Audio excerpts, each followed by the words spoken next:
Hey, Wire Monkeys, welcome to another episode of Let's Talk Cabling. This episode, we're talking the BICSI Cable Skills Challenge. What are the participants like? What's the competition like? And what's it really like behind the scenes?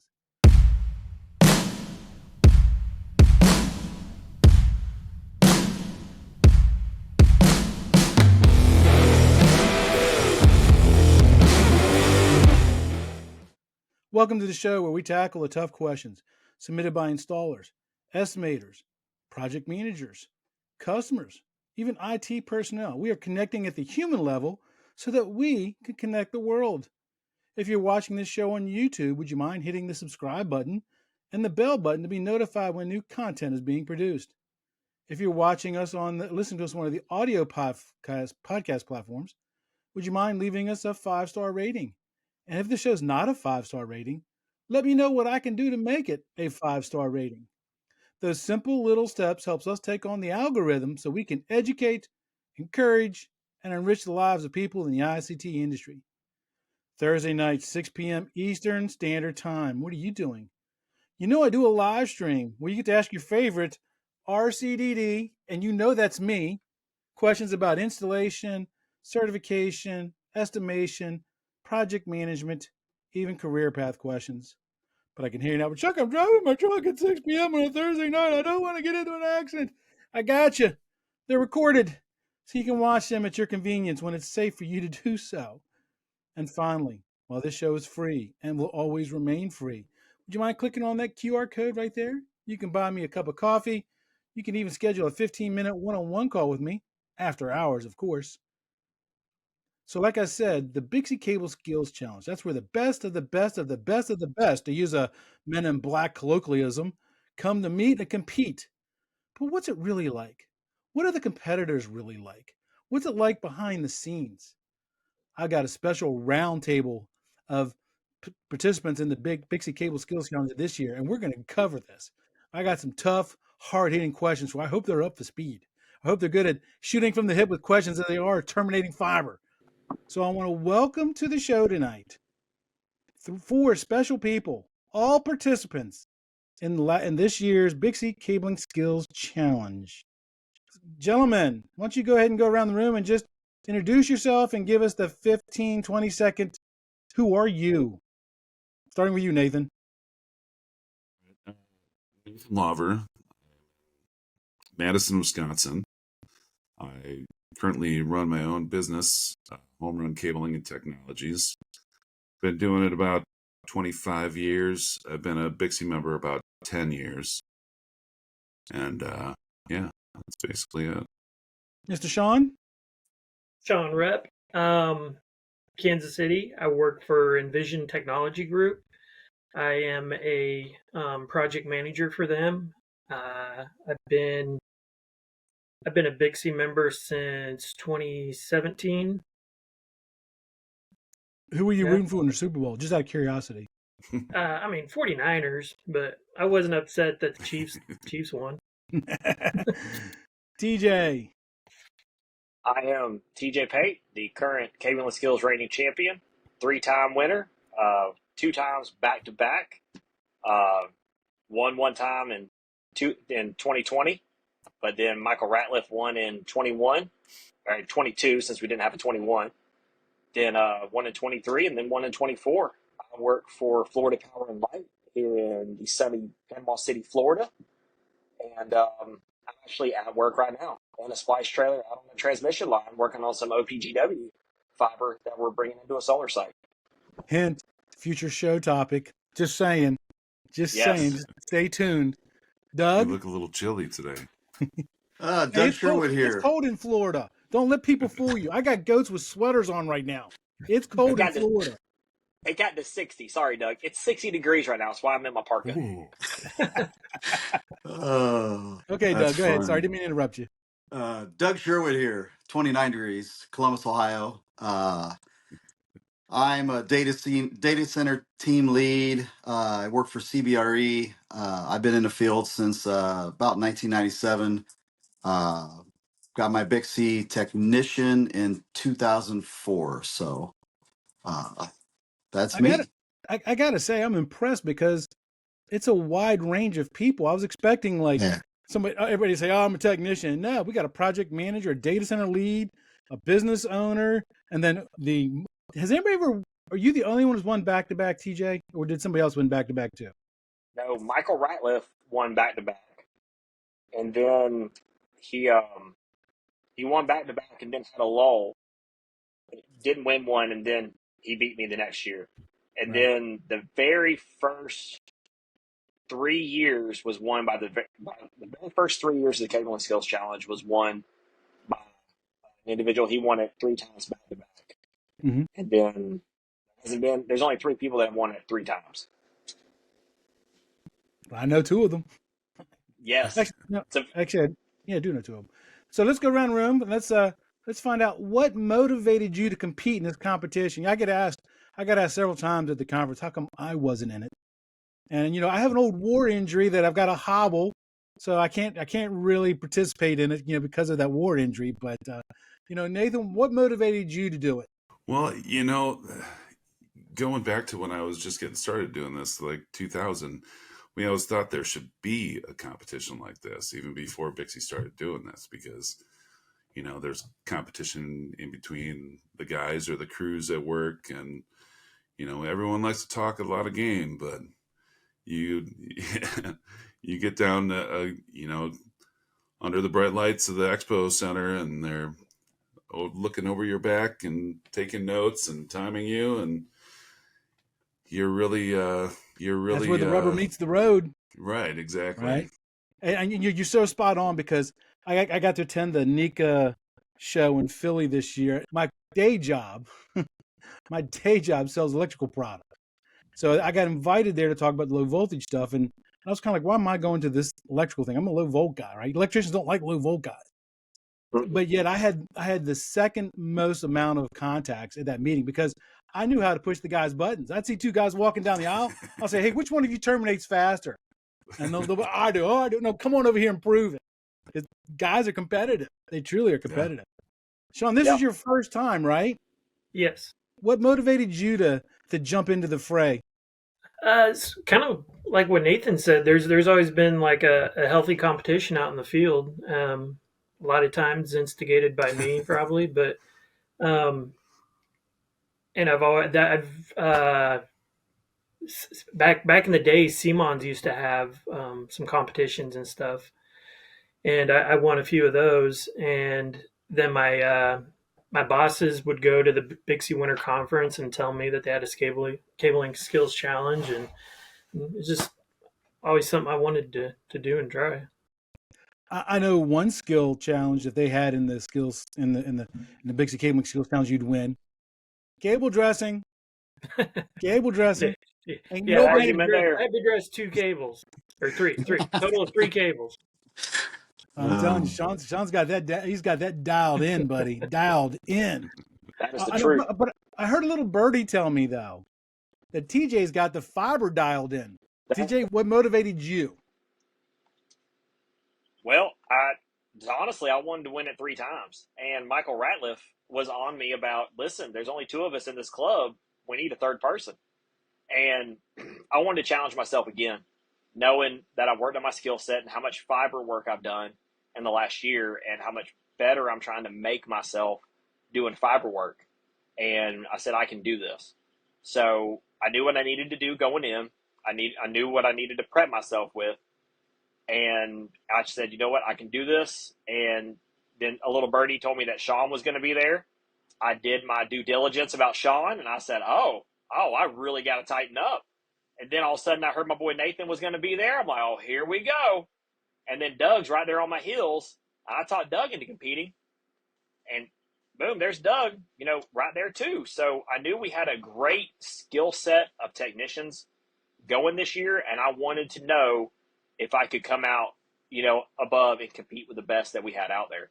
And there were some fantastically skilled technicians there this year. Can't take nothing away from me and the guys.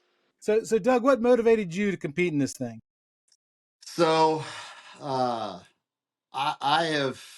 a competitor. I've been a competitor for years. I've always wanted to get involved with the Cabling Skills Challenge, but have never had the backing of where I've been employed. And getting involved with scheme alignment and JTAs with the BICSI Corp, and getting involved with the RCSC with TJ, talking with him more about it, motivated me a little bit to take that next step and ask CBRE to kind of sponsor me to be able to come to the event. And there I was. So very exciting. Maybe you can tell me this, TJ. Do they announce a runner-up or a second or a third place, or is it just the winner take all? No, it's just like your BICSI test, right? So anytime you take any kind of test for certification with BICSI, no one sees their scores. No one does. So we don't get to see the score until we all gather around David Richardson. And at the end of the night, after they announce the winner, and then everyone can see their score, he'll have it on his phone on a spreadsheet. But after that, no one sees it. There's no option to see it. They will send out a prize pack for they'll award, first place technician, first place fiber, and then first place copper, because they compete on their own individual levels, but anyone can win it. An installer one can win it. You don't have to be a technician to win it. It is fair game for anyone as long as you have a credential. An installer one can come in, do the work, and an installer one can win it. But that's the only time we get to see is right then. And then after that, no one knows. So the next question I want to go around the panel is, what specific skills or techniques do you think that showcased your skills in this challenge? Starting off with you, Nathan. Well, I did win one event for the patch cable construction. And that's, I don't know if it's really where my strong point is necessarily, but like I said, I run my own business now, so I'm kind of out of the field as much as I used to be. I competed before in 2019, 2020. I know I did a little better this year, but I didn't get to see the scores after. Wasn't hanging around too much later because my family had come down. So it was cool to actually to win something. Even though I didn't get the gold, while I was gone, my guys made me a golden keystone as a consolation prize. Love it. Love it. Love it. It's cool. That's absolutely cool. So, TJ, your turn. What specific skills or techniques did you showcase during the challenge? I think this year my biggest showcase was probably the fiber, with the fiber assembly, where we had to put SOCs, the splice-on connectors, and then one side was a splice-on connector, and then your other side was a Corning Unicam. So we had to put that in, and then they tested it, and then once they tested it, we had to cut it in half and put it in a mechanical splice. Even though, we don't do a lot of mechanical splices. I don't do any mechanical splices, but it really showcased what we were doing. And, with the amount of fiber that I've been able to work on this past year, it really showed where I got to show off. And probably second to that would be the cable terminations, not the event A, but event B that I actually ended up winning. I was able to, use my softing tool, the Cable Master 210, to help me, because I actually landed a cable wrong, but I tested it and saw that I had it landed wrong. I had to move it because I just, in a hurry, mislabeled. It happens to everybody. But yeah, most definitely my fiber. Doug, was this your first time at this event, or are you a repeat competitor? First timer. So it was definitely, I would say, a little challenging, a little humbling experience for me. I would say event B, the 25 pair, terminating that probably was my strong suit, only because I used to build out buildings with a lot of 200 pair going throughout the building. The patch cords, creating the patch cords was interesting. I really have done a lot of fiber, but where I fall short is I haven't done a lot of fusion splicing in my life. So even though I knew a little bit about the splicing or the fiber itself, getting my hands on a fusion splicer for the first time was very interesting. Was that the first time you got your hands on a fusion splicer? Was at the event? Pretty much. I mean, I mean, actually doing it, I took a light brigade class, but actually doing it and, people watching and all that, this was the first time. Really haven't had to do a lot of fusion splicing. We actually outsource that most of the time. So, It's totally different when you're doing it in a classroom as opposed to when somebody's looking over your shoulder. yes. Totally different. Totally different. Yeah. Welcome back, Mr. Sean. Sorry about the connectivity issue there, my friend. So we're going around the room and we were talking about what specific skills or techniques did you have to showcase during the challenge? Event A and Event B, copper, fibers. I went fiber. I've done a lot of fiber, but I've never used the UCL Swift. I never used the Ilsen Tech. I'd never used any of the fiber splicers that they had. Same with the tester. I'd never used the expo, and so I was just kind of learning on the fly. The UCL Swift, they had those new ends there that nobody had done before, so that kind of made me feel a little bit better. That was cool. Yeah, I really liked them. But the good news is if nobody's ever touched them before, that means none of the other competitors have touched them either. Right. So that puts everybody on the same playing field. Yep. Right. Yeah, Sumitomo had their brand new Lynx 2 LC ends all there too. Right. All right. So let's go to the next question. All right. So you guys are now experienced competitors in the Cabling Skills Challenge. What skills do you take away from that skills challenge that's going to help you in your day-to-day job? Starting off with you, Nathan. I think, it's probably just to refresh on some of this stuff. A lot of us have, taken these tests years ago, and, as much as you were able to soak up enough to pass the test is sometimes the last time you look at that book. So it was good to do a little refresh before the written test, and I'm hopefully going to be testing for the RCDD shortly. So Sweet. Nice. Awesome. Nice. I've run several RCDD study groups. I'm currently in one right now, but I've also I just launched there's not a study group for technicians. So I launched a group on Facebook, and I've been putting out some questions stuff there. It's still building momentum, but you know what? Those technicians need love and installers need love too. Because it's not, reading that book, the ITSA manual, it's a challenge. It can be a challenge because you're used to doing it a certain way in the field. Now you got a book telling you got to do it a different way, but not really telling you why you're doing it that way and why that way is better. Yes. See, that's where the instructor comes in. That's where the instructor says, yeah, I understand you're taught this way. Here's the correct way, and here's why this is a better way. The book doesn't go that extra step, That's why I created that Facebook group for everybody. So, but we'll see if it gathers momentum. So, who do we leave off with? So, as Nathan says, TJ's turn. My biggest takeaway was for me, in which as I struggle with this day to day, is my just slowing down and real attention to detail.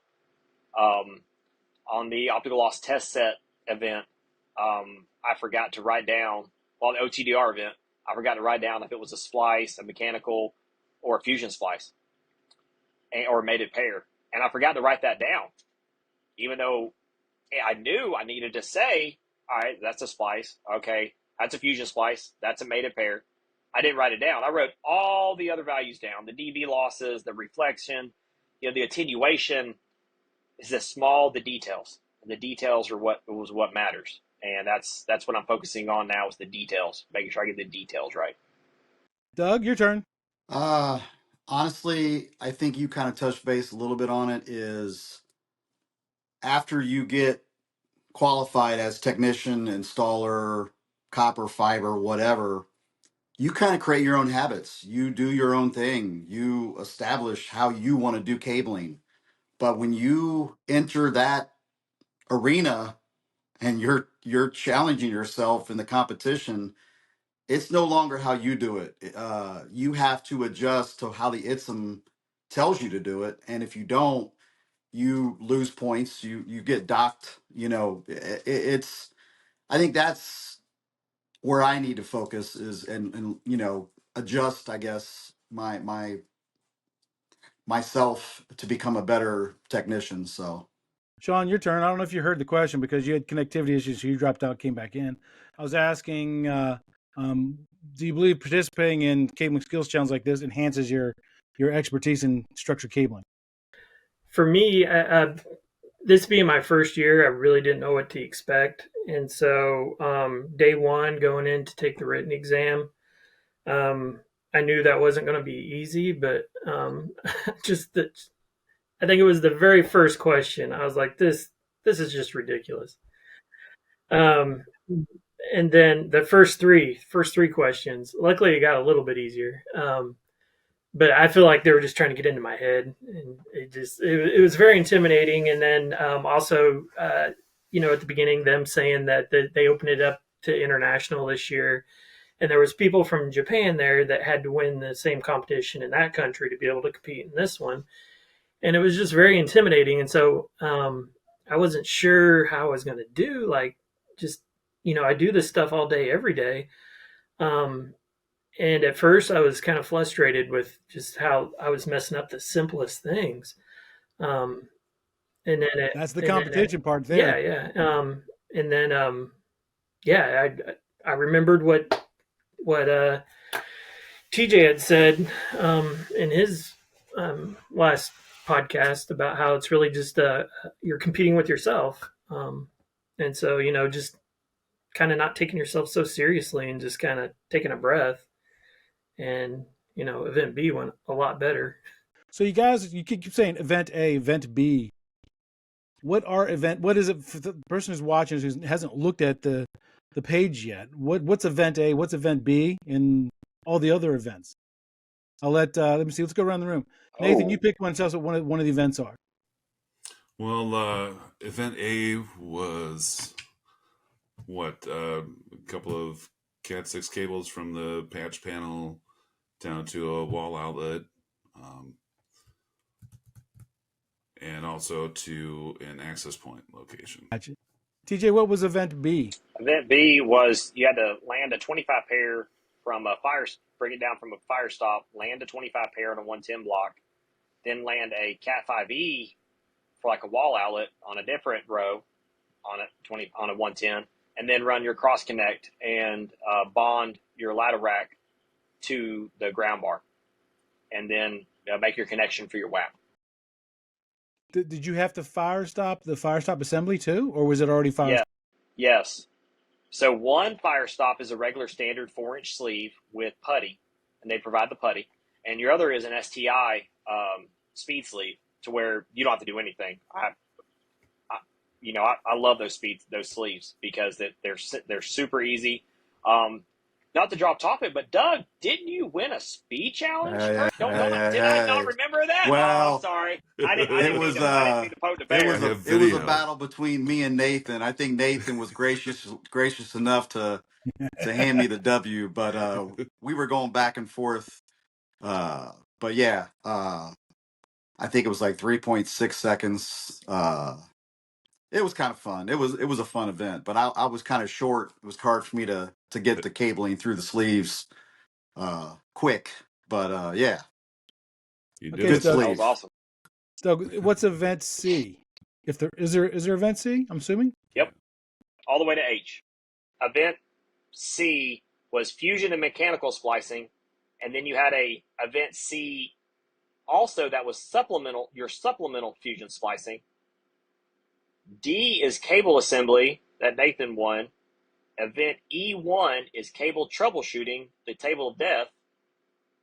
E2 is troubleshooting, testing a fiber link with OTDR, and event F is your fiber link testing with your OLTS test set. And then event H was your competency exam. I'm back now. I'm good. Yep, you're back. It's good. It's fine. I'd rather you. Now look, he's got fireworks going up behind him. Yay! How did I do that? What? I don't know. Hold on. Is that that must be because you're the winner. That's cool. Okay. That must be because you won the competition. That's right. The trophy. You need the trophy now. Right. The trophy right there. I if I was at home, I was going to have the check in the background and that. Kind of like when I interviewed you last time. Yes, yes. So event E, the cable troubleshooting was the whole table where they had cable assemblies and fiber cords. You identified 25 pair blocks, possibly a 50 pair block. There's all kinds of stuff. BICS block, Crohn's block, but then you also had to, say if it was good or not, and why it was Okay. good or why it was bad. Event E, yeah, and then F, and then H was the competency exam. I'm sure we missed something somewhere, but No, I think I did we not got come all of prepared. it. I think we got all of it. Right? Mhm. So let's shift the conversation, because one of the things I heard when I was talking to everybody at the BICSI event was how they went back and listened to the show that you and I did, TJ, a year ago to help prepare for the show. So let's help the people who are going to compete against you maybe next year. I'll leave that to be determined later. But what advice would you have for somebody who's going to try to compete in next year's Cable Skills Challenge? Start off with you, Nathan. Read the ITSM front to back. Join the Facebook group, the BICSI Technician Facebook group, where we're helping people with that right now. Shameless plug. Yeah, no, I did brush up a bit before the night before the written exam, because it's been a while since I've taken one. So it's preparation. Watch the podcast and listen to our advice. There you go. One of the things I want to do is in the RCD study group, I've got practice exam questions written up for the people who are in the class. They're not actual RCD test questions because I don't know what they are and don't have access to them.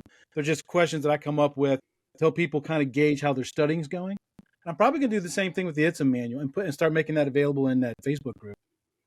TJ, what piece of advice do you have for next year's competitor? If you didn't get to see the Cable and Skills Challenge, for being there, see if you can see any footage. I'm sure there's all kinds of footage floating around of the Cable and Skills Challenge to get an idea of what you're going in so you don't go blind. But also talk to a past competitor, almost like a mentorship. Say, hey, what do I need to do coming in blind? Me and Doug talked a lot about, hey, Doug, you need to prepare yourself. This is event A, event B, and we went over the basics of everything that BICSI gives you. And I helped him prep as best I could. Even though Doug's my boy, I'm still a competitor at heart. So, I help, but there's, you can only help so much. And then it's a learning curve after that, my same learning curve. But I helped Doug as much as I could to help prepare him, to give him an idea of, hey, this is what we're doing.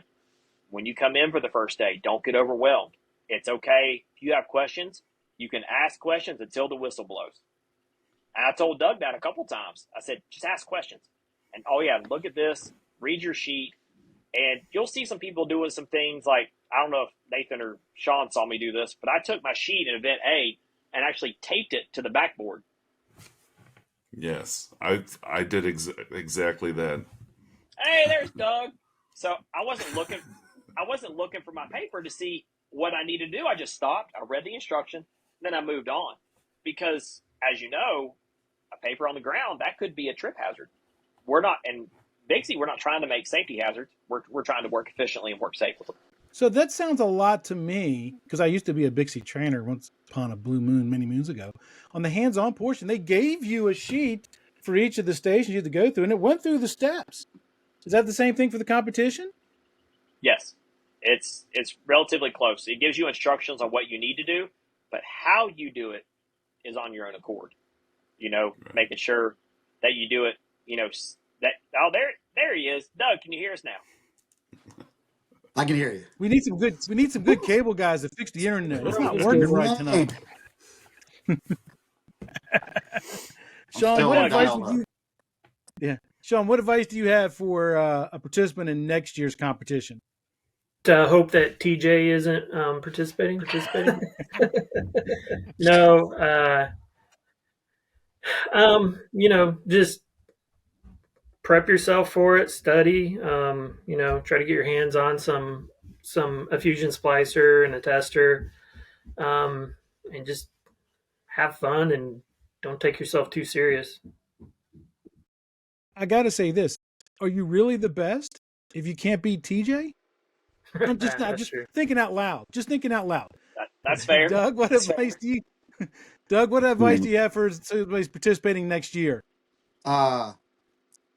Honestly, I mean, try to really get your hands on product and try to test that stuff out.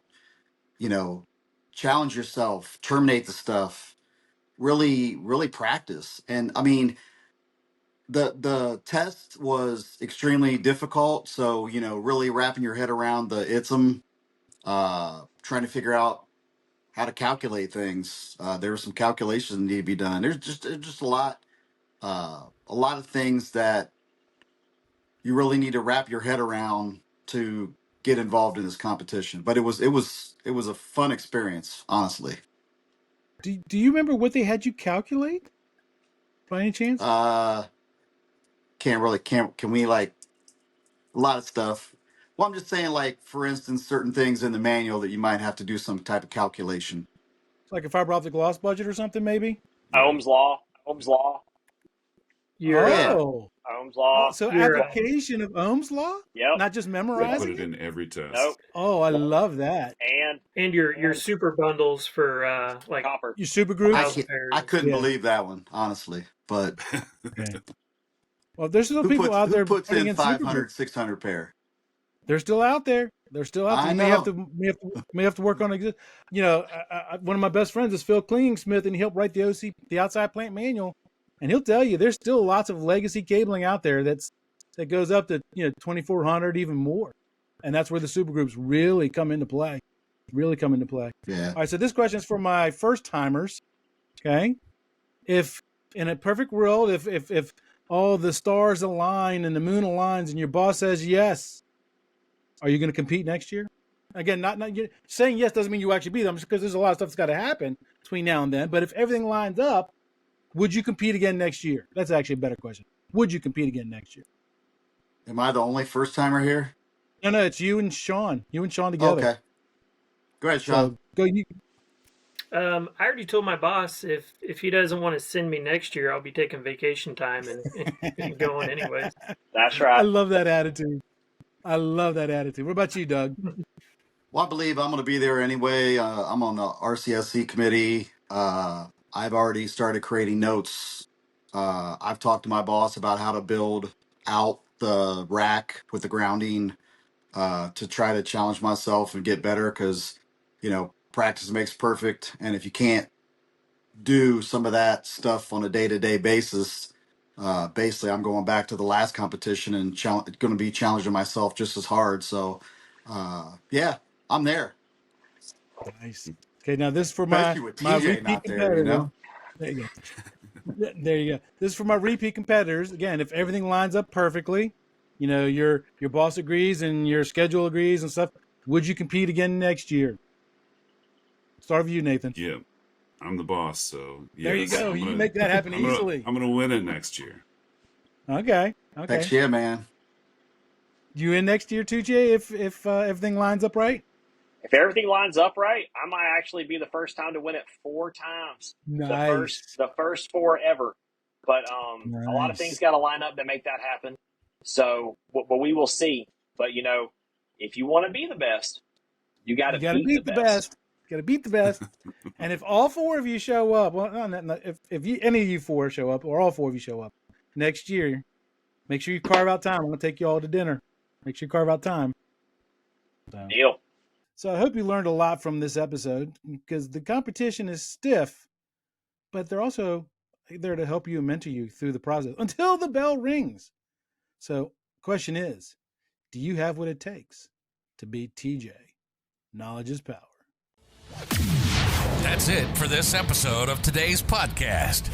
We hope you were able to learn something. Make sure to subscribe so you don't miss out on future content. Also, leave a rating so we can help even more people learn about telecommunications. Until next time, be safe.